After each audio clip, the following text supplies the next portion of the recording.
What's happening, people? Shay here. Uneven bounce. Hope you guys are well. So it's currently very murky, grey, and pretty much pissing it down outside. And the same can be said right now of the future of the IPL 2021. Very cloudy, it seems, over the potential of this tournament being finished. I'm not sure, really. Well, getting to that, first of all, obviously, just been announced that BCCI have requested Delhi Capitals to go into quarantine. I believe Sunrisers have now also called their training, obviously ahead of the game tomorrow. Well, scheduled game against Mumbai Indians. Today's game between Kolkata and RCB was also postponed.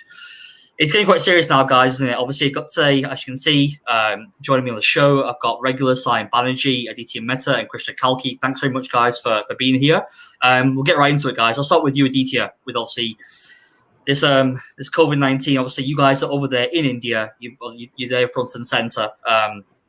What situation, DT? I mean, what do you think is the potential of this tournament being finished? Is it looking now as in the balance, would you say? 27 days to go. Is the BCCI's ego so great that they will push through to finish tournaments, or will there be a postponement like the PSL? They can't afford to have a postponement because there's no more time in the calendar this year for them to schedule 27 days of IPL cricket. So they have to find a way of getting it over with this time itself. As for whether the IPL should continue or not, I think it's the perfect example of why I said last week that the IPL should have been conducted in the UAE in the first place. You did, yeah.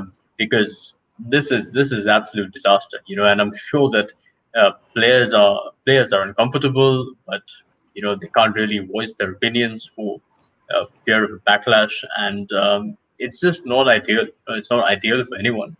On social media, the entire tournament is getting hammered, and for being tone deaf and insensitive to grievances, outside of it. And, it's just not a great environment for the IPL to be held in. In saying that, I think the BCCI has to get it done because now it's a matter of its reputation being at stake. And when the PSL was cancelled earlier this year, because of biobubble breaches and so on, it really damaged the reputation of the PSL as well as the PCB and questioned its ability to be able to manage that sort of a brand. I'm sure the BCCI doesn't want that, and this is a $700 million brand, 4,500 crores. Too much money riding on it, and I think they're going to do everything they can to be able to ensure that the final happens on the 30th of May. Thank you, Aditya. Simon, I go to you. Obviously, Chakravarti and Sandeep Warrior of Kolkata have tested positive. We've obviously three individuals from CSK. The CEO, I forget the name now. I know DT mentioned before. We have the bus cleaner. I don't think it's actually this guy was even given a name. I think, and three in total from CSK were obviously have been tested positive as well. So you said something last week. You said you're very open and said, you know what, the IPL is an escapism. You remember you saying last week, you were saying between 7:30, 11:30, correct if I'm wrong, those 4 hours are what you kind of now looking forward to each day with what's happening in the country. In light of what's happened, obviously, I believe numbers are still increasing in India, correct if I'm wrong. Numbers still increasing. Now it's starting to infiltrate into the competition. People are testing positive, games being cancelled or postponed. What is your thoughts and feelings now, Sayan, towards the IPL? Do you still hold the same kind of view to it, or maybe have you slightly changed?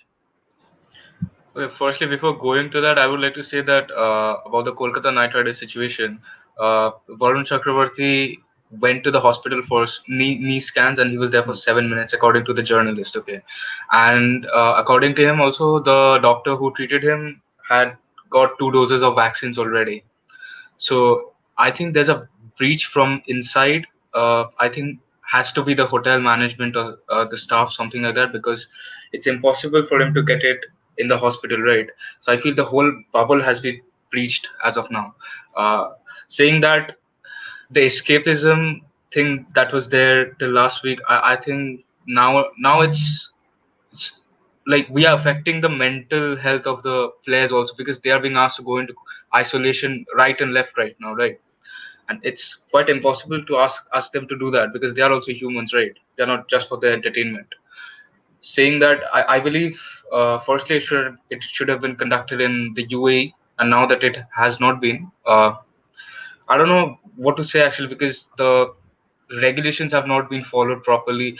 There's a certain green channel that the BCCI have set up for players being injured, and they have been taken to hospitals. Even Mayank Agarwal was taken, but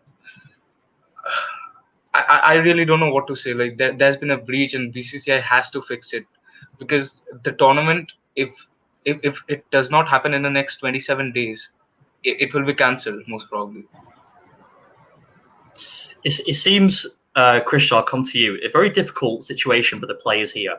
I think obviously the fact that it's the IPL and that holds a lot of sway, I think, with players and obviously with the country staff that players are sent. So they want to keep the ties healthy with obviously BCI, who potentially could be better there. I mean, Aditya said $700 million, I believe you said, Aditya, to the tune of. So this reminds me of 2003. You guys are quite young, obviously. Aditya a little bit old, but from 2003, the World Cup there, and there was issues between Zimbabwe and South Africa, and the players, English players in particular, Lebanon Hussein, was given these, basically forced into a horrible position, whereas they were really forced to choose between their morals and their sporting commitments, responsibilities, if you will, and a very horrible position they were put into. They're not politicians.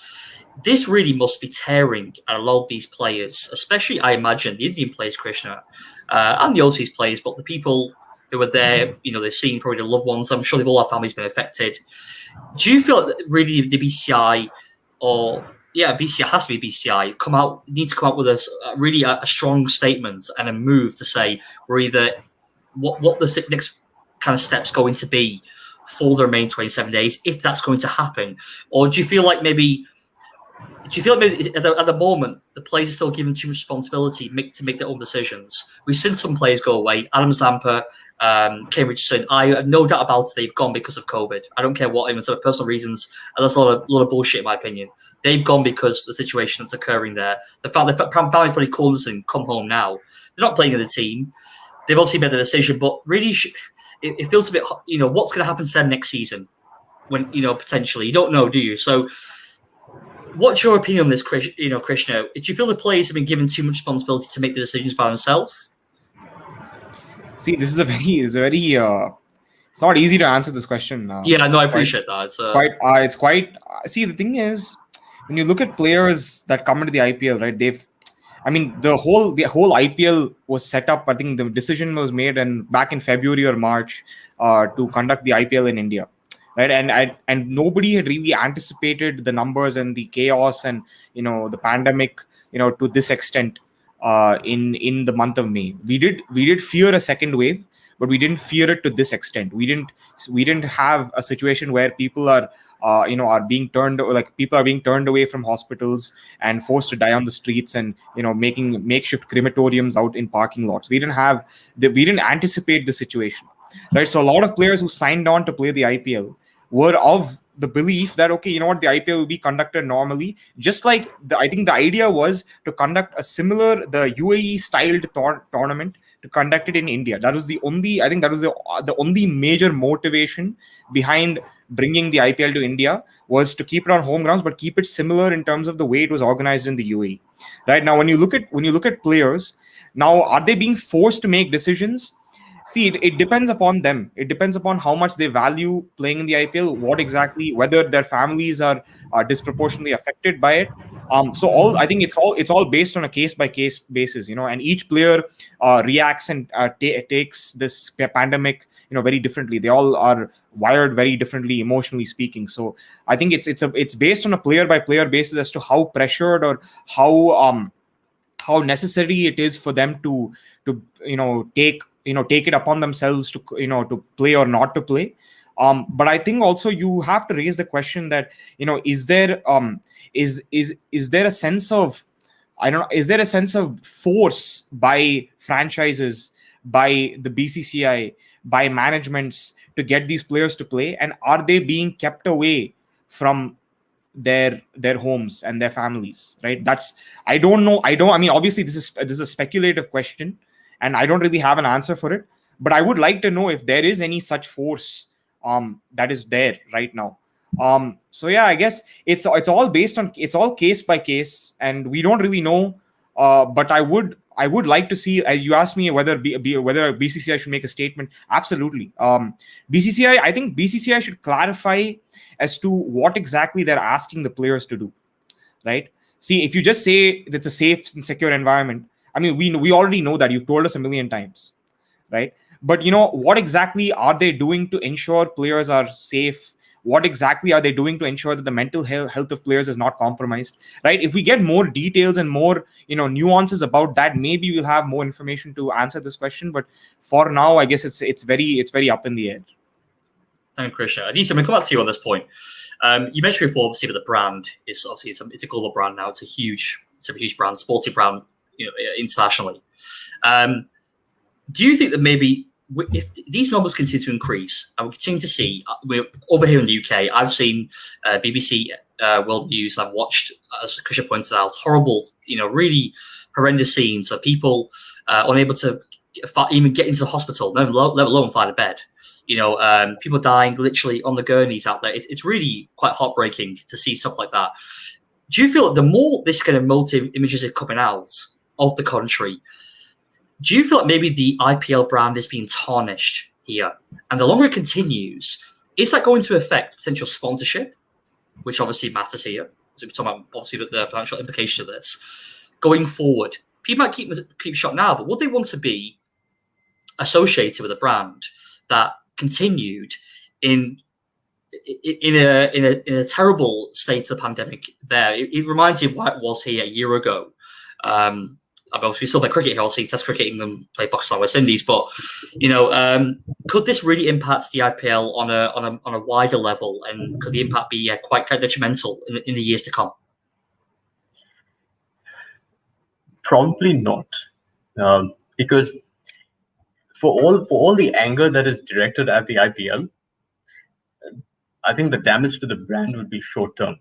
Because a lot of that anger is people forget is being directed at the government for mismanagement of the crisis, for lack of planning and so on. And so the IPL can be accused of being tone deaf and insensitive to the crisis and not really doing enough to acknowledge, which I believe has changed a little bit. We see those messages through the course of a game, after every strategic timeout, where commentators are asking people to sanitize and wear masks and so on. And so they are cognizant of the realities on the outside. But that decision was made. The BCCI was just too obsessed with bringing cricket back to India, and they can't.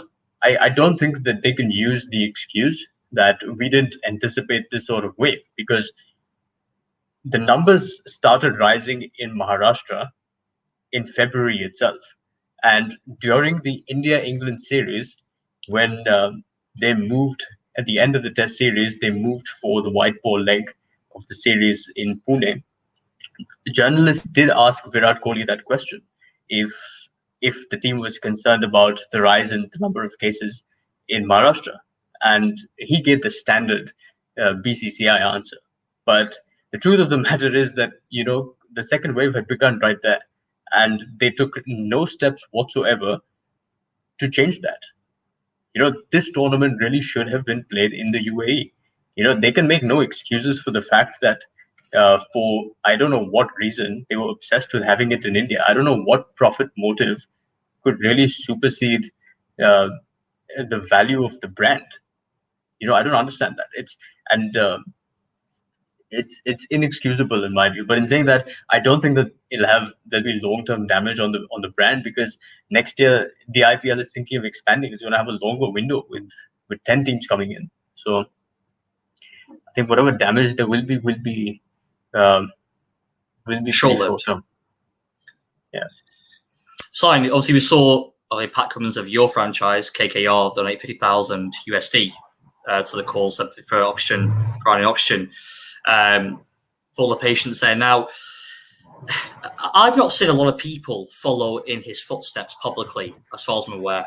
Not people have made these gestures. I know that Coley came out with a statement, I think, on the behalf of the RCB in general. I felt that Pat Cummins, what he did, obviously did it for his own back. He could have done it quietly. He's done it obviously publicly. I thought it might have opened the floodgates for the rest of a lot of these other players, foreign and domestic, to make the donations public. If they've made any, I'm sure they have. I'm sure a lot of people have contributed to the cause. Are you a bit surprised by that, Sayan? Do you think maybe the players could have given more? Because I really feel like the IPL is getting dragged through the mud here. And I do agree potentially short term, but I do believe it's been dragged through the mud, as we've heard on social. Now, Sayan, do you think maybe maybe more players could have come out in support of Pat Cummins and also donated publicly as well to maybe bring a bit of a positivity to the IPL as a whole?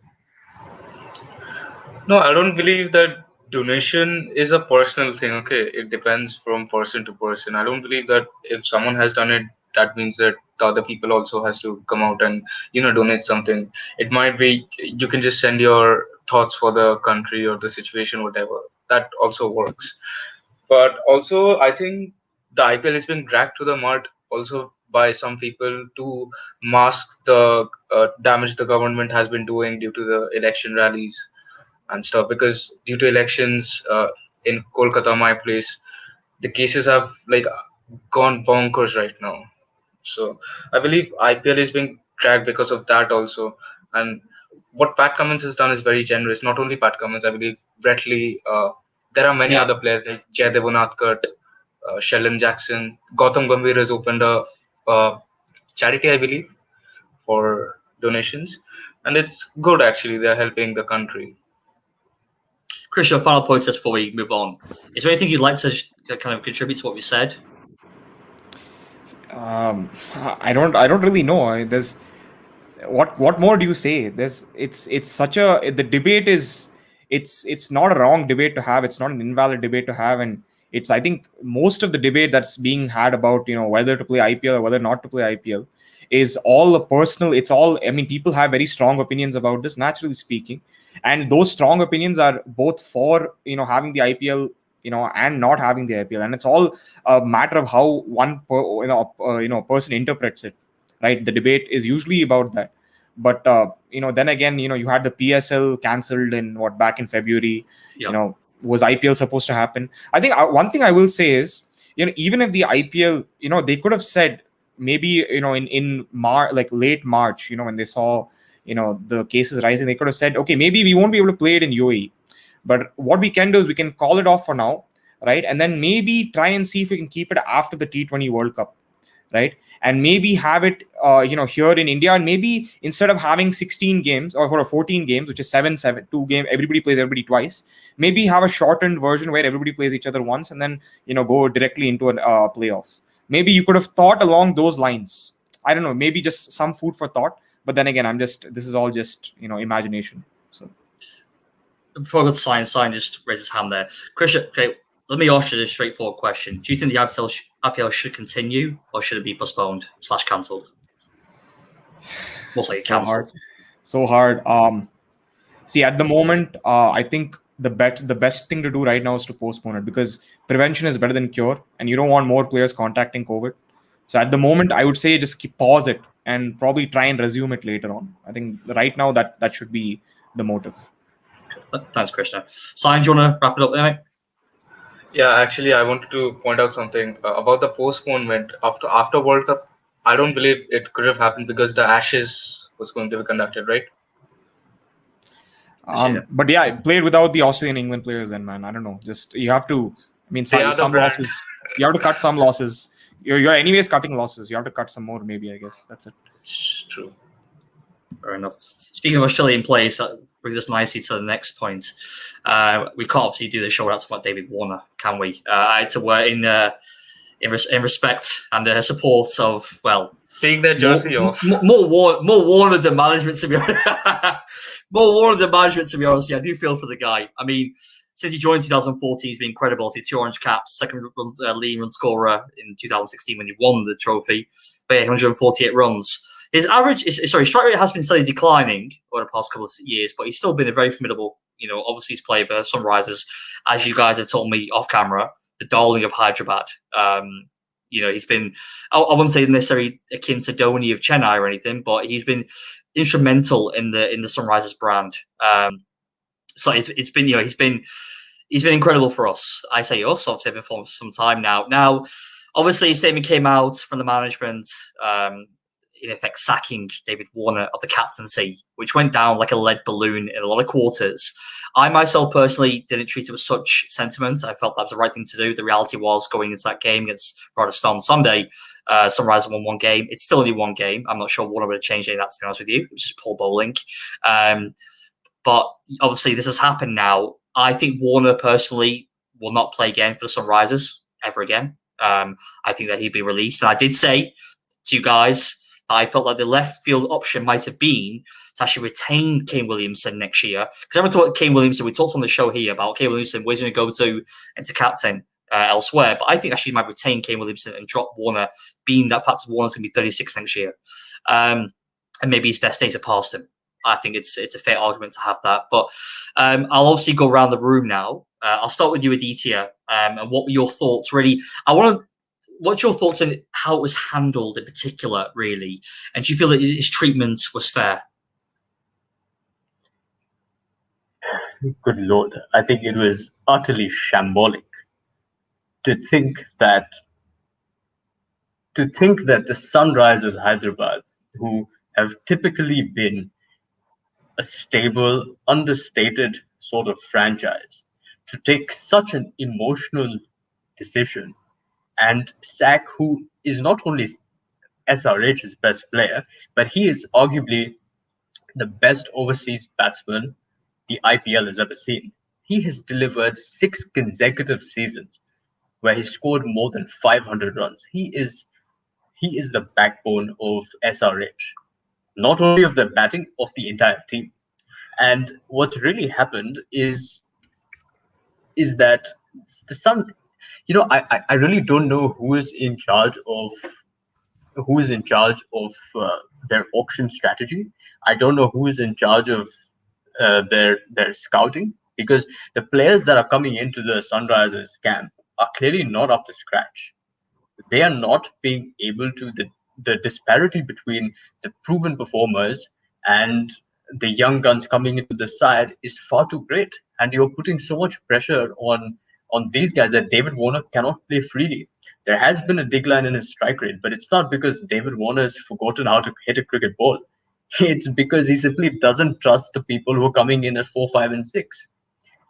And that's not David Warner's fault. That is everyone in the management. Secondly, I have serious questions about who's hiring people in the coaching staff, because Tom Moody was head coach of the Sunrisers Hyderabad for a number of years. They did spectacularly well with him, Lakshman and Muralitharan in there. Then suddenly Tom Moody gets sacked, and Trevor Bayliss comes in last year, and now Trevor Bayliss continues to be coach, but Tom Moody is the director of cricket. How can that relationship possibly work? There is no way on this planet that relationship can work successfully. There's always going to be some sort of difference in communication, and this is unnecessary. When there was no need to sack Moody in the first place, the team was doing quite well under him. You can't expect to win every IPL, but if you're making the playoffs consistently, then you're fine. That's okay. You need minor tweaks, that's all. But the way this situation has been handled has been ridiculous. And we're talking about them retaining Kane Williamson next year. My question would be, does Kane Williamson want to be retained by this franchise next year? I would think not, because he and David Warner are quite close. And I would imagine that he has as much insight into how the franchise works as David Warner. But all in all, extremely poor. This is ludicrous. I really feel for David Warner. And on social media, I haven't seen a single post which said that this might be a wise move to make. I haven't seen anyone on Twitter say that at all, or Facebook or Instagram or anything of the sort. Even people who've hated Warner for his bulldog attitude over the years have been like, I'm not a fan of David Warner, but I don't like what's been done to him. So I think that tells you how ridiculously stupid this decision has been. That's probably the most passionate I've ever heard Aditya. The most animated I've ever heard Aditya. And I've listened to this dude for 6 months straight every week. You know what I'm saying? that was Aditya absolutely fuming, guys. By the way, fuming. I could see the steam coming out of his ears at that time. But I know what. No, all jokes aside, mate. You made some excellent points as always, and I think your point, by the way, about Moody and Bayliss and the conflict there is an excellent one. I think Sunrise got greedy. They wanted to obviously get another IPL under the belt. They were always hitting the playoffs, but they were always having issues getting to that kind of final stages. It's not that we get into finals every year. I don't think they would mention the same breath as example like a Mumbai and Chennai, who are the top two franchises you say in the history of the IPL. I think Sunrisers wanted to get there. That's why they made the tweak. And Bayliss became available, right? Became available. It was, obviously after his England stint. He's won the IPL before. He's won a World Cup recently, obviously a couple of years ago now. Excellent white ball record. You saw him a bit like Liverpool with Jurgen Klopp, if you know footy. Jurgen Klopp became available. Liverpool snapped him up because he's out of contract. He was available, you know what I mean? So anyway, okay. Sayan, can you offer maybe alternative viewpoint to Aditya? Or are you fully in Mr. Mehta's camp over here about it was a shambolic decision? Are you, it was totally wrong what happened. You go ahead, mate. It was a disaster. What they did. Okay. I got at least some alternative viewpoints here. Will, if you're still here, mate, Rishab, someone say something. I would like to make a correlation here. What Dhoni is to CSK, Virat is to RCB, Warner is to SRH. Really, though, is it really that intrinsic? Him with them? Actually, yes. If you see in a larger perspective, Warner is their brand. Williamson can never be that brand. No offense to him. Also, Warner and his family has given everything for SRH, and he doesn't deserve to be treated like that. And why would you drop him? One more relation. Ruturaj Gaikwad. He failed in first 3 matches, if I'm not wrong. He was backed, and then he delivered. If you don't back your own captain, come on, we are backing Morgan, for God's sake. Yeah, but okay, they won one game. What are you going to do? Someone has to go. What are you going to do? You're going to you have to play Yadav and these other idiots like Shankar and these people, right? Or try Virat Singh, Abdul Samad. What are you going to? How are you going to change? How are you rest the slide, Sayan? What are you going to do? Yeah, how you change is tell Lakshman, Muralidharan, and Tom Moody, whoever's there, to stop looking and staring at the owner at the auction table and try to formulate some strategies. Okay, why would you buy Kedar Jadhav? And who was that? Jagadish Suchit and Mujibur Rahman when you have already got a Rashid Khan, a Mohammad Nabi in your team. You've already got 3 top-class batsmen. Shabaz Nadeem is there as well. No, this year I'm talking about the 20. No, but they had Nadeem. He signed Suchit and that, but they had Nadeem, didn't they, already there? So yeah, they had Nadeem, right? You needed a good middle order batsman. That's it. They couldn't. They had Kiri Yadav. They thought because people always criticize Sunrise as having no experience. That's a fact. They always said lack of experience in middle order. So you signed Mr. 3D. Well, they had him already, but he obviously became fit again. So your favorite player, Mr. 3D, became fit. They saw Yadav available, even though he flopped last year with CSK. He got some real hate last year for CSK. You're telling me Vijay Shankar gets to play 14 games and David Warner doesn't? What kind of logic? He's a domestic player. Maybe try Priyam Garg, something, but the reality. What's the deal with him? Is Priyam Garg injured? No, that's the thing. They could have opened with him. But you said they opened with Abdul Samad, no? Yesterday. They opened with Pandey. No, they opened with Manish Pandey. No, but I know that. But Sayan said we can open with Abdul Samad. No, on the team list, it was written Abdul Samad. What? Yeah, so I think that's how they wrote it. But that's my point, right? Like, last year Priyam Garg did pretty well in 1 or 2 games that he got an opportunity in, and it baffles me that he wasn't given an opportunity. And secondly, the Sunrisers had retained Warner and Rashid Khan, so they've already got a limited purse. And you have 2 crores and you spend it on Kedar Jadhav. No offense to Kedar Jadhav, he's a wonderfully street smart cricketer and all of that, but he's coming on the back of virtually no cricket and certainly no form in any domestic cricket that he might have played. So it makes absolutely no sense to spend that money on Kedar Jadhav, where you have a bunch of other overseas players like like Mitchell Marsh uh, withdraw from the IPL. Instead, you pack in another top order player in Jason Roy, who you can't even play in your 11. So it's The entirely Roy decision was a stupid one. I don't know why they brought that guy in. That was very skewed thinking. That. And when you have Holder and Yeah. you drop Warner, that's fine. Why are you playing Mohammad Nabi then?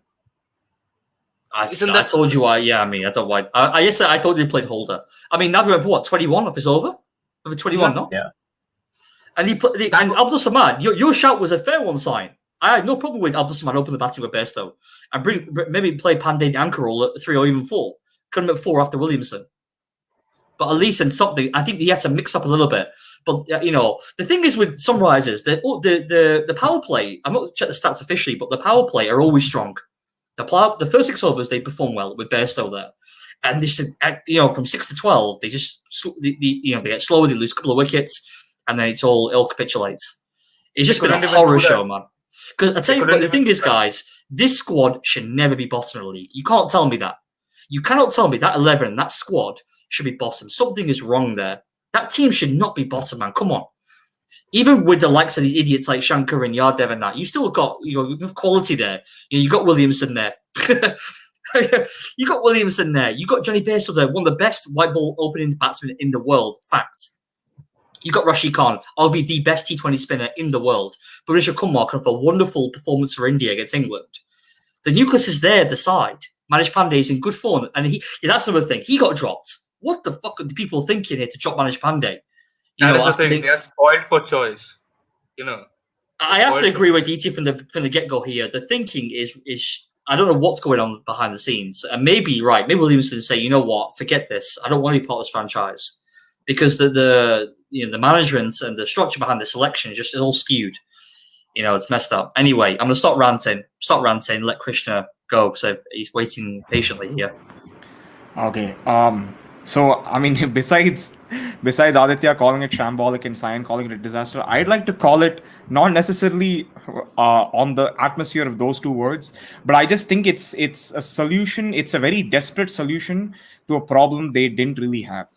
Okay, or I feel like they've not identified the problem correctly, and they're trying really hard to find some sort of solution, and they've said this is the solution we're going to go with because we don't have any other ideas. Now, if you actually take a look at Sunrisers since 2019, that is actually right when Warner came back, but he was not captain. Williamson was captain at the time because of Warner having served his ban, and it was still not okay for him to captain the team. Right now, if you look at the number of games that David Warner, Johnny Bairstow, and Williamson played and won, right? They won only 3 games in that season when they all played together. Similarly, last season, they only won 3 games when they all played together. So in theory, right, the whole theory of David Warner, Bairstow, Williamson will just be a beautiful batting lineup, and we'll win all the games like from here. And if one of these guys gets runs, we're going to win. That isn't true. And the actual problem there is you actually cannot play to all 3 of David Warner, Bairstow, and Williamson. Right now, we've identified this. Now, the next problem here: if you play David Warner and Kane Williamson and don't play Johnny Bairstow, you actually win a lot of games. We saw that last season in the 2020 season. They won 3 on the trot, and they needed an all-rounder in the place of in the form of Jason Holder, who offers pinch hitting and also gives you 4 overs every day. He's one of the best all-rounders in the world. Jason Holder, for the life of me, I don't understand the reluctance to leave this guy out of the side. He should probably be up there with a Williamson and a Rashid Khan in terms of players you play every day, in my opinion. Absolutely, like he's somebody you just cannot leave out of the side, irrespective of the pitch. Because he satisfies a lot of problems. He solves a lot of problems for Sunrisers. Now, another thing I don't understand is why is Riddhiman Saha not in the side? Okay, Riddhiman Saha before the 2020 IPL had a strike rate of 170. Okay, and even during the 2020 season, he played 4 matches. He averaged 71. All right, Riddhiman Saha, who is an Indian cricketer who plays regularly for at least one of the Indian national sides, you'd think should be there. If he's not opening at the top, he should at least be there in the middle order, right? Why is that job being outsourced to somebody like Vijay Shankar or Kedar Jadhav? Why is Riddhiman Saha not in the team, right? Now, another point I'd like to make, and this is a very harsh point to make, right? Johnny Bairstow, yes, he's in fantastic form. He's playing really well, right? It doesn't make sense to drop him because he's playing so well, right? But if you actually look at when Johnny Bairstow has played well without a Warner, right? I mean, that obviously that hasn't happened many times, but when Johnny Bairstow scores runs and David Warner doesn't score runs, right? Sunrisers are not as likely to win as when David Warner scores runs and Johnny Bairstow doesn't score runs. When they leave Johnny Bairstow out of the side, irrespective of how good he is, doesn't matter how good Johnny Bairstow is, David Warner and Riddhiman Saha at the top of the order is a much stronger opening combination and is more likely to win matches than Johnny Bairstow and somebody else. Because David Warner is that kind of a player, right? When he has Riddhiman Saha by his side, he had he scored 80 runs in against Delhi Capitals. He scored a 50 against Mumbai Indians, right? He got a lot of runs last season. In fact, he was not doing so well until those last 3 games of the season. He managed to get 500 plus after he started opening with Riddhiman Saha. Right. So I for the life of me cannot understand why Riddhiman Saha is not there. And secondly, why Johnny Bairstow is seen as the guy, right, who's going to win them games as opposed to David Warner. Because they win more games with David Warner opening, even though Johnny Bairstow might be in better form right now. Right. So that's one more thing I wanted to say. And lastly, right, the thing is, with Mohammad Nabi, right? So he's a very good cricketer. Let's make no mistake. He's a very solid cricketer. He's been the world's best T20 all-rounder in the past. I don't know if he still is, but he's been the world's best T20 all-rounder. So he also carries maybe just enough weight as Holder, right? If you really think about it. But I don't understand why Nabi is playing at 6. If you want to bring Nabi in the side, why are you batting him at 6? What is he going to do for you at 6? He's not a pinch hitter. He's a guy he's probably like the Williamson model of batsman who takes time to get run, takes time to start and then goes for it, right? You need to bat him at 4. Why is he batting at 6? It makes no sense. So yeah, I think there's a lot of issues with Sunrisers that they can solve. But dropping David Warner out to the side and also as captain is not going to solve anything. And how many times have we seen mid-season captain changes not really work? Like Morgan, Karthik, right? You had in the past with Kings 11 Punjab, they've done stuff with Murli Vijay and Karun Nair, and it's just been an absolute chaos. Yeah, but Smith worked in 2019, right, for Rajasthan. Did it really? I mean, they didn't. I categorize good playoff. I categorize mid-season captain changes as teams that make the playoffs, but maybe my assessment of that is wrong. So. That's where you started from, right? With the basis. True. Okay, we need to wrap up. We've got a few more points to get through, some other topics for the past week. Okay, just one word answers. Do Sunrisers make the playoffs? I'll go round. Sayan? No. Krishna? Absolutely no. Aditya? Certainly not. No chance. Done and dusted. This show will be coming off next week, unfortunately. This is the last time we're wearing it seems like. Right. Okay. Sorry to disappoint you, man. Sorry. Yeah. I unfortunately, it's just one of these. Listen, someone's got to finish bottom, right? Someone's got to finish bottom every season. Looks like it's our turn. We'll see. All right. Well, listen, it's not all fun and games, Krishna, because you can laugh all you want now, mate. But you know what we're going to next, don't you? That's Mr. Pollard himself. 87 of 34 balls, an absolute swashbuckling performance, a knock for the ages, an incredible knock against Chennai to chase down 219 to win from Mumbai Indians a couple of days ago. I'll start with you, Sayan, because I know you've obviously got opinions on Pollard's knock and obviously Chennai's death bowling, in particular Lungi and Gidi. And Aditya will get your opinions on that as well. But Sayan, we'll start with you. What was your opinion on Pollard? Obviously, a lot of people say he improved his offside game as well. We saw in the Jadeja over, he came and tried to bowl wide the wicket and he got slapped for a 70-meter 6. Even over deep points. But yeah, Sayan, give your take on Pollard and that knock. Pollard is the sad-faced assassin, as I call him. He looks sad when he hit those 6s. Okay, you look at his face and he looks sad. But man, what a knock that was! Absolutely brilliant. Although Shardul and Lungi and Gidi were the worst balls you could bowl, but you needed to clear the fence, right? And I thought that Mumbai lost the game when Rohit Sharma got out, right? And to come in that situation at a run rate of above 16 plus, if I'm not wrong, and then he just smacked Jadeja in that over, right? Turned the game on its heels. Still, till the last over, I thought that somehow Dhoni will think of something and then pull back the things. But What a knock that was. Also, Shardul Thakur, I want to talk about him. Why does he always need to bowl outside on the sixth stump? Why can't he bowl proper Yorkers? Okay, leave Yorkers. You can just bowl proper bouncers or back of the length balls to Pollard. He's quite weak at that. And yup, a man like Pollard, what he's 6'8" or something. Kyle Jamieson side, if I I'm don't think not he's wrong. 6'8". I think about 6'5". I think it was 6'5". Yeah, whatever. Um, 6'5" he is. He can easily step out, like he can easily pull his leg out and smack you over extra cover, right? Why are you bowling him there? Also, Lungi Angiri, why was he trying the slower balls? Like, what are you trying to achieve by that? Just stupendous. I want to just quickly ask Rashad. He's been waiting patiently for his question before we crack on. So obviously, a lot to talk about with this topic. So I'll stick with you. Just kind of as a bit of a topic loop. We discussed it 20 minutes or so ago. But in regards to the COVID situation, what is your take on this? Do you think that the IPL will continue this year? Yeah, it will. BCCI won't let this go. Yeah. I think Aditya, fair to say you agree with that, with Sayan? Yeah, they're going to do everything they can to protect the IPL and ensure that it finishes its run on the 30th of May.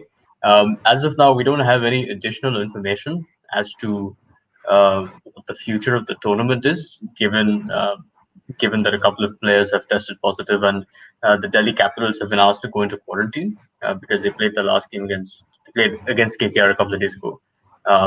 But we don't have any information about the tournament getting cancelled. In fact, someone from the BCCI said that with players getting tested every other day, it shouldn't be that much of a problem identifying any potential infections and isolating them. So I do think that the tournament will go on. Perhaps they might review the protocols and ensure that bubbles are even stricter than they have been so far. But yeah, I think it will continue. And Krishna, to wrap up, what's your opinion? Yeah, I think it probably will happen. I think for more on this particular discussion, you should probably go and watch the initial part of the stream and just replay that. Yeah, Risha, we went into quite a bit of detail actually. Well, 15 minutes at the start, mate. So if you want to check it back, then yeah, feel free. And I hope that answers your question. Well, I'm sure that the last points we made did for sure. Anurag, thank you very much. You've left a question there. I will come to you, Anurag. I just want to go to Aditya first of all about the bowling, in particular Lungi and Gidi. But I can't go away without mentioning the fact that Aditya is very much the president of the Faf C fan club. Unofficial fan club. But unfortunately, Butterfingers there. I think he was on 68. All right in saying that. Maybe less than that. Yeah, 68. Yeah, the 20 more runs to get at that point. Yeah. That for me, Faf C is a good fielder. Very fit, athletic. He's but there's no crowd. There's no crowds put pressure on him. But that's the pressure of Monday Sport. Now, what could have been something else there, Aditya, with that whole drop catch from Faf? Honestly, that obviously was the defining factor in the game, and it probably would have won Chennai the game had he held on to that. Look, it's very hard to pinpoint what exactly what was going on in his mind, or why he couldn't hold on to the catch, whether it's pressure or anything of the sort. Because you look statistically, the last time that Faf du Plessis actually dropped the catch, I don't think we'd be able to tell. At most we can say that there's a half chance that was really difficult to get to. But other than that, like last year, for example, he had like 100% track record. So Faf du Plessis typically doesn't drop catches, and the fact that there's discussion about Faf du Plessis dropping a catch is an indication of how good a fielder he actually is. It's costly drop, but catches get dropped, right? Like we don't often talk about fielders who drop a batsman on one and they end up scoring 100, as them being game changers as well. So, and look, I think it's unfortunate. He's probably feeling far worse than anyone else must be. But it's cricket, man. You look at like 2013, for example. Virat Kohli dropped a dolly off David Miller, and he ended up scoring a 38 ball 100. So that's cricket. It's unfortunate that happened, but look, it's okay. It's not a big deal. What are your thoughts on death? Kudos to Pollard, man. Yeah. I mean, what were your thoughts brilliant. on his knock? I mean, do you think he's evolving as a player at the ripe old age of 34? You know, the degree to which he's able to middle a ball and knock it out of the park, and he's not hitting sixes that are just over the boundary. He's hitting sixes that are going out of the stadium. The number of times the ball had to be changed that day was remarkable. I lost count of the number of times, the third umpire came to give the team a new ball. So he was obviously, and he was very smart about it. He said in the post match that he's not a 360 player, but he's trying to sort of explore new angles that he can use to his advantage to attack bowlers. But in saying that, I think it was terrible execution. Shardul Thakur was trying one ball after the other. He was trying that wide Yorker angle, and it wasn't working. It's what Sam Curran did in the 17th over of the game, where I think he conceded 3 or 4 runs. Directing those Yorkers at his toes. It looked like that was the way to go because Pollard wasn't able to get those away. So a quick shout out as well for Sam Curran, because he's about 5'6", about a foot shorter than Pollard, and they were going at it. I have to say, it was very bold. I really enjoyed a tiny little pasture play, and Pollard enjoyed it as well, because at the post match when he tapped fist and that, you saw Pollard. I respected that. I have to say, because he's about half the weight, I reckon, of Pollard, literally. Krishna, I think. Sorry, Aditya, sorry. Yeah, so I think that was the way to go, and I think both Lungi and Giri as well as Shardul Thakur got it terribly wrong there with their execution and their plans. But then Dhoni, being the captain that he is, he's not the sort to really tell bowlers consistently, that this is what you have to do. I think he's the kind who wants to empower them to really make their own plans and adapt when things are not working. Yeah, I wasn't sure at the end, Krishna, to be honest, if the ball was covered in dew or Chennai-based tears. I would every 6 that was getting smacked over, innit? I mean, it was really hard to watch. I'm hoping you watched the game in your bedroom, Krishna, so you just literally lie back, get under the duvet, and pretend it never happened. It must have been really hard as a Chennai fan, obviously a hardcore Chennai fan like you, to watch that happen. That was a silly group game, but I mean, I think obviously, Krishna, you're a reasonable guy. I'm sure you respected Pollard's innings there for what it was, but from a Chennai perspective, was it a case, as Sayan said in the details you point out as well, as really bad, poor death bowling, or was it just such unbelievably clean hitting from Karen Pollard? See, if you give 3 full tosses in the last over to a guy like Pollard, who's like just in the form of his life, you have to really think what is going on, right? I actually hope Lungi Ngidi would have grown from last year, man. Like he got hit for what, 30 something against Archer in the last over against Rajasthan Royals. Oh, yeah, and he bowled pretty badly in that over to Jafra Archer. He bowled a couple of no balls as well. And I at least hope that he would have been a better bowler for that experience. He would have been a more more precise death bowler. At least he would have worked on his skills there. But I think he, just like a lot of bowlers in the IPL, come under a lot of pressure in the last over, especially in that situation. It's not an easy over to bowl. Nobody's saying that over wasn't easy to bowl. But I mean, at least get your length right. At least get your length and line right, and that I think that was not nice to see. And also, as a CSK fan, let me tell you, it hurts so much when you lose to Mumbai Indians. It hurts a lot because Mumbai Indians are our primary rival, right? They are the biggest rivals. So when we lose to them, and especially in a game like this, when you've scored 218, Ambati Rayudu has played the innings of his life. Okay, he's played the absolute peach of an innings, and I was sad, but yeah, Pollard's hitting. Of course, Pollard he's been in fantastic form in the last probably 4 or 5 months. After those 6 sixes and everything, Pollard has just been an absolute monster of a player. So yeah, I did expect Pollard to have some say in this game. Like Mumbai weren't going to go down easily. I didn't expect Mumbai to go down easily. We'd have to work for it, and that work would be getting Pollard's wicket.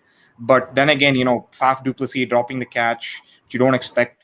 But then again, I think I show some sympathy to the players because it was that kind of a day where it was Pollard's day out and it was hard. But yeah, there were a lot of mistakes. But I hope CSK becomes a better team for this, and we move forward with some good performances. That's Krishna. Okay. Actually, there's a question here before we finish up, because Anna Raglis has a question here. I'll finish with you there, Krishna. You can answer this one if you don't mind before we move to Sayan and Kolkata. You can see the question on the screen there. Do you fancy answering that? See, age-old tactics of setting straight fields. It's not. I don't know if it's age-old, but see, I think it's just a very simple thing, right? Your bowlers have to bowl to the fields. Right, it's very simple. I think if you're bowling like a majority of those sixes that came off of Pollard's bat were very bad balls, right? If you look at it, they were in the slot. Some of them were full tosses. Some of them were really, really short, and nicely, just the nice, just bounced at the right height for Pollard to smash it. So I don't know if it's the field. I don't know if field placement was really the issue that day. I think it was just a matter of, and also Delhi is a small field, so. I mean, you had the field placed right for Pollard's catch there, but you couldn't take it, and that was probably the one big moment that we had to probably win that game. So I don't know if it was field tactics that were an issue here. I think it was just a matter of bad bowling and bowlers not really bowling to their field. Okay, thank you. Okay, we'll move on to you, Sayan. You've coined a phrase, haven't you, in our group? Morgan sanity, as he likes to regularly use. To describe Morgan's captaincy. Maybe that will catch on who does a hashtag Morgan sanity. Obviously, we see Kolkata. I mean, obviously, they play today. We obviously would have played against RCB. But they are languishing, obviously, second from bottom there on 4 points. What is your take, obviously, on Eoin Morgan? I mean, and his captaincy thus far. Is it down to him or really the lack of ability to lead the side? Or is it more down to individual performances? I mean, I think it's a mix of both, because I don't think he has quite identified the domestic talents that we have. He's just possessing with the team. Dinesh Karthik, eventually gave it up to him. Also, about his own form, I don't think he's been in whatever form he once was, I guess. Saying that, like McCallum came out and said that the individuals at the top of the order are not showing enough intent to go and attack the bowling. I believe that's true because, and of course, you can't expect that out of someone like a Nitish Rana or a Shubman Gill, because their game is something very different. What's going on with Shubman Gill, by the way? You saw Peterson came out criticizing, didn't he? Say he's quite a lazy player. Actually, the thing is, I believe he's out of runs. He's not out of form yet. He's just out of runs because if you see him bat, he's middling every ball. But he's just not being able to accumulate that. And also, I believe he's in a situation where I don't think the management has cleared his role yet. That should he strike at a higher strike rate, or should he just control the innings and anchor it? Because often we have seen top order collapses from Kolkata Knight Riders this season and also last season, right? They've been about 14 for 3 in the power play, and then Russell has to come and save our asses every time. So, I think this year also McCallum or Abhishek Nair, whoever is the coach, hasn't quite cleared it out with him yet. That is one problem. Secondly, Nitish Rana is not, I don't know what, he just forgot batting after the Chennai leg. He's not being able to middle the ball. He's like hitting Moses Enrique's full toss balls into fielders' hands. That's like, I believe even I can smack that out. No offense to him, but also another stupid move is moving Sunil Narine of the order. He's not the batsman that he used to be. Kolkata has to understand that. In that place, they should send Russell, because Morgan is not doing anything. Tripathi is Tripathi is a player who's not overtly talented, but he tries his best in every game. So at 4, it has to be Russell who comes in, because Morgan might have to assume that Dad and Sammy kind of role at number 8. Even after Pat Cummins, he has to come into bat if something like that happens. Whoa, man. You heard it first day, guys. England captain, World Cup winning captain, should come in the batting lineup after Pat Cummins. Darren Sam is also a World Cup winning captain, so we're equating Eoin Morgan with Darren Sammy, guys. That's what it's come to. That's Morgan sanity right there, isn't it? That's some Sayan insanity, man. Owen Morgan. Imagine seeing Owen Morgan coming in at 8. Imagine that. That would be jokes, man. That would be hilarious. If you see, our top 3 has a average strike rate of about 125 to 130. Then our number 4 has a strike rate of 0, and a number 5 also has a strike rate of 0, right? Then we come to 170 and 180. So, well, just move those 2 zeros down. It's like the Grand Canyon, isn't it? Just like that. Just a well that this is this hole in the batting lineup. God, I can feel your pain, man. Trust me. Listen, you got double the amount of points that we have. Just be thankful for that, man. I will ask the same question to you three I asked before about Sunrisers. Do Kolkata make the playoffs? Yes or no? Sayan? No. Krishna? I said they were going to finish bottom last, like in the start of when we did the IPL preview show. So no, hell no. Aditya? No. Fair enough. Right. I'm just going to do the winners and losers, and I'll ask you all a question after that because you wrap it up in a few minutes. So, winners and losers for the week, guys. Aditya, I'll start with you. Winners. I'd say Ruturaj Gaikwad. Fantastic talent. Krunal Pandya at number 4. Pivotal to Mumbai's victory. I'm a fan of Ishan Kishan coming in at number 4, but because he's not playing, I think Krunal Pandya has adapted really well. Pollard, of course. If I have to see 4 half centuries in a row, outstanding. Losers, I'd say the team management of Sunrisers Hyderabad and Kolkata Knight Riders. Certainly.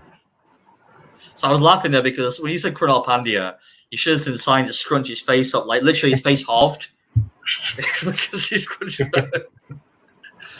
Sayan, winners and losers for the week? Shimron Hetmaya, Shikhar Dhawan. Winner. Yeah, winner. And then who's the other guy? Forgetting, he's an opener. Okay, let's leave it at that. Losers, I would say KKR, Tom Moody, Trevor Bayliss, and Harshal Patel. Loser. Yeah. Krishna? Winners Hetmeyer, Prithvi Shaw, Ambati Rayudu, Ambati Rayudu, Kyron Pollard, Faf du Plessis. Who else? Rishabh Pant's captaincy, I don't know, like to an extent, has been pretty solid. So yeah, I'll give him a winner spot there. Losers, I'd say is I don't know. It's very interesting. I mean, besides Sunrisers Hyderabad, like I think the entirety of Sunrisers Hyderabad management and KKR, of course, I'd actually have to say RCB, not necessarily in terms of like their performance, but I think RCB's sort of they've been exposed as a team that is heavily reliant on Maxwell, De Villiers, Kohli, and Padikkal, and I think that for that very reason, I think they sort of are losers because now teams will be looking to. They know exactly what to do now in terms of trying to beat RCB as opposed to everybody saying, "Oh, RCB is so hard to beat. They're on song and they're not as potent as they once seemed." So yeah, I'd put RCB also to an extent in there. Fair enough. All right, thank you guys. Right, so I actually had a different question. I've not much time here, so I'm going to quickly ask you. We talked about your favorite movies. I'm not going to go back into that conversation, although this might head down similar territory. And that is, who is your favorite Bollywood actor and actress, past or present? Could be from years ago, could be now. So I'll start with you, Aditya.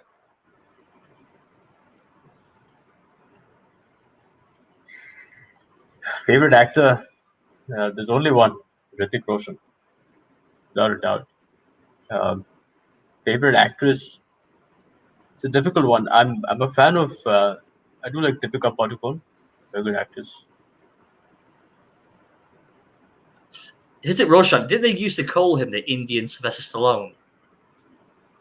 Because he did all this action, like all the muscle rolls in it. He's like, who's the other guy? Is it Amir Khan, who's like transformed his body like multiple times as well? Action roles. What he's done with his Everyone's body. transformed their bodies. Yeah, but that Amir Khan, man, the transformation he made. I saw it one time. There was plenty of chapatis in his stomach when I saw that one shot, man. Like it's literally over like that. And he got in shape for one role, and just incredible. The transformation like, over 6 months, amazing, man. I think we're talking about John Abraham though, because No, Sylvester Stallone actually he commented on John Abraham's body once, and he said that I could never be this jacked, straight up. but Amir Khan's also done things, action roles, hasn't he? Amir Khan. So yeah, so right. So No, you're right. You're right. Though Hrithik Roshan did transform his body for war in 2 months, in fact, not 6 months. There was the video was viral. The transformation video went viral. So yeah. Sayan? I would say Ranveer Singh is one of my favorite actors, along with Deepika Padukone. What's she in? You've both said that now. What movie is she in? Dare I ask? She was there in The shortest title possible. Any other body of work. The shortest title of the movie. Padmavat.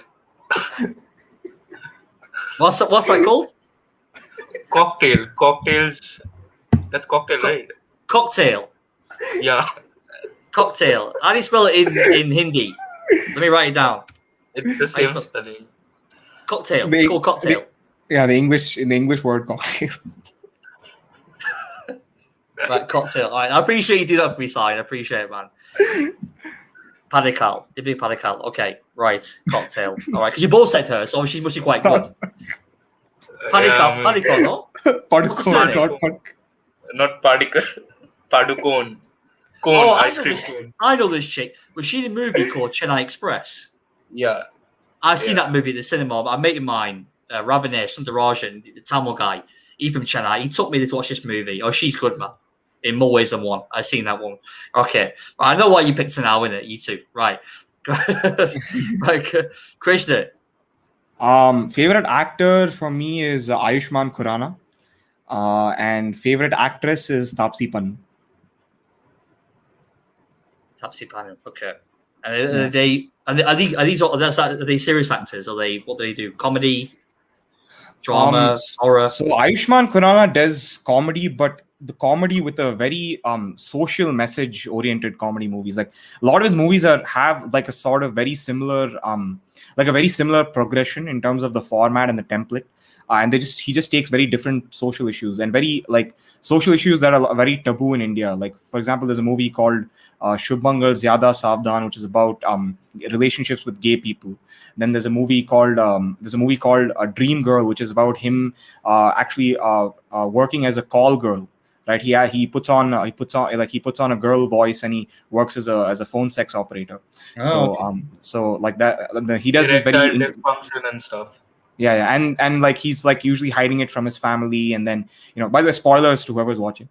He hides it from his family, and then he hides it from the girl he's trying to win over, and then they find out, and then things happen, and then finally everybody's like, oh, look at this social issue, like yeah. So it usually follows that a lot of his movies follow that theme. But yeah, I like the different kind of issues he brings up because they're not spoken about in India, and they're usually looked down upon. And his movies actually do a lot because they reach audiences in even in the most remote of areas, and they make them aware of these kind of issues. So I think that's something he does it in a very light-hearted comedic way, which is what I like about it. And Taapsee Pannu does a lot of serious movies, so she's not somebody who acts in a lot of comedy movies, but she takes on like women's empowerment issues. There's a movie of hers called Pink that was very famous back in 2016, which was revolutionary for like women empowerment in India, because it was the first time where an Indian movie talked about such an issue. And she did a movie recently called Thappad, which is based on husband slapping a wife, and then the wife saying that this is not okay, and she goes to court and she takes action against this. So like that is these kind of movies were left me sort of, I think, like these two actors and their movies, they leave me sort of very mentally challenging. You can't leave the ball. They're not like Fast and Furious equivalent, Yeah, I'm very enamored by their work. I'll just put it that way. Yeah. Did you ever see a movie called Bijou? About a 2-year-old girl gets left in the flat, and the mum passes away in the flat, and she's there to fend for herself. It's just set in one. It's just set in this apartment building. It was on Netflix. It was like they deemed a horror. It was not a horror, but it was quite. It was very horrible tone to it because this girl, she's basically at home with her mum. Mum passed away. The dad's away from business. Is it called Bijou or something? I thought it was called Bijou. Maybe it's not. That's a good movie. I've seen that. But yeah, and another movie as well. Another guy. You guys didn't mention the guy from Life of Pi. He plays the character. He's Irfan Khan. Irfan Khan. That guy's brilliant. There's a movie called The Lunchbox. I'm not sure you call it in Hindi. The Lunchbox. Have you seen that? It's good. That is That is a beautiful movie. It's very sad, but that is a great. That guy is fantastic. Irfan Khan. Is it Irfan Khan? Yeah, Irfan. Yeah, that guy's. He's crossed over so well, man. He's really very slick guy. Like I really like him, man. The Lunchbox is I think one of my favorite movies I've seen for years, man. Brilliant film, man. Anyway, I'll leave it on that, guys. Thanks so much. I really enjoyed the show, by the way, guys. Hope you guys had a bit of fun as well. It was nice to chat to you guys always, and it was good interaction as well. It was cool. Apologies for my rants, but it was. I think it was needed today. But yeah, thanks once again. Just quickly for like 2 minutes. So quickly, where can we find you guys? Sayan? You can find me on Instagram at Bastionut. Aditya? On Aditya Mehta on Twitter and Instagram.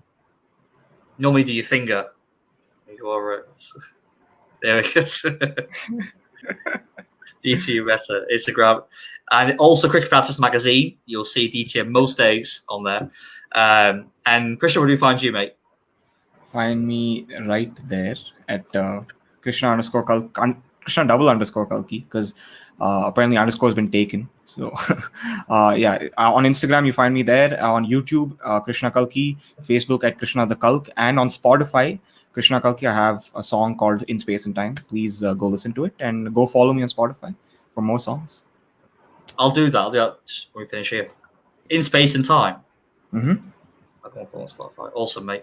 All right, guys. Thanks so much again. If you're here, so if you enjoy the content, you like, comment, subscribe. I've got a pod coming up on Thursday about Devin Malcolm is 957, 994, and the history of the English black fast bowler and the change in the scene regarding English cricket. So yeah, enjoy that. I'm doing that on Thursday live stream at about 9:30. I'll leave it there, guys, and stay well, and I hope to see you next week. Cheers. Cheers.